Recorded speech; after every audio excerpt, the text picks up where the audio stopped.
గుర్తుకొస్తుంది ఇప్పటికి. అది మీ గొప్పతనం. ఈ రోజులలో గురువులను కూడా ఎవరు గుర్తు పెట్టుకుంటారే? అది నిజమే కన్నా, నాకు గుర్తు పెట్టుకున్నోడే బాగుపడతాడే. గురువు అంటే ఇక దైవమే కదా. దైవమే, మార్గాన్ని చూపించే వాళ్ళు ఎవరినైనా.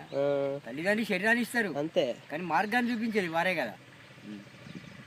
ఇంత గొప్ప విషయం ఆయన గురువులు అంటే. రుణం కొన్ని కోట్ల జన్మాలు ఇచ్చినా రుణం జరగదంటాడు గురువు గారు. మంచి గురువు దొరకడు కూడా, దొరకడు. వాడి సుకృతం, వాడి పూర్వపుణ్యం ఉంటే దొరుకుతాడు. ఏదో మీ అదృష్టం అందరికి ఉన్నదా అది? ఇప్పుడు నీకు దొరికిండు, నువ్వు నేర్చుకున్నావు అంత మంచిగా కూడా. అందరు ఇంకోటి అందరు గురువును ఉపయోగించుకోలేరు. వాడికి